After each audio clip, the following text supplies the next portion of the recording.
8 years ago, I experienced an outpouring of Christian love in a bar, and it changed my understanding of the relationship between the church and the world.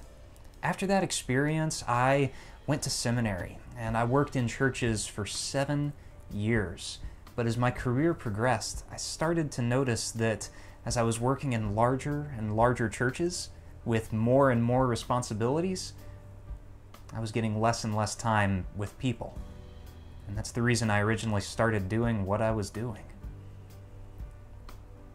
As a result, by my 6th year of youth ministry, I felt totally alone and isolated and utterly miserable.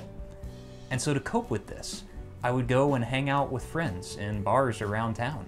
And when I was in those settings, talking to people, I noticed a willingness to talk about God or religion or church or people's own emotional health, even more so than the churches where I was serving. And so in the summer of 2016, I took a leap. I quit my job. I enrolled in chaplaincy training. I began forging relationships with like-minded ministers. I got to know some really awesome bartenders, and I made Ardwolf Brewing Company my new office. My mission? Just to sit with people and be that companion on the next bar stool. When I do this, I'm not trying to force an agenda on anyone.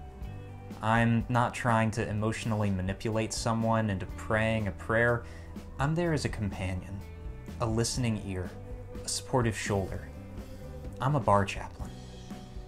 But you don't hang out in bars without also picking up a few things.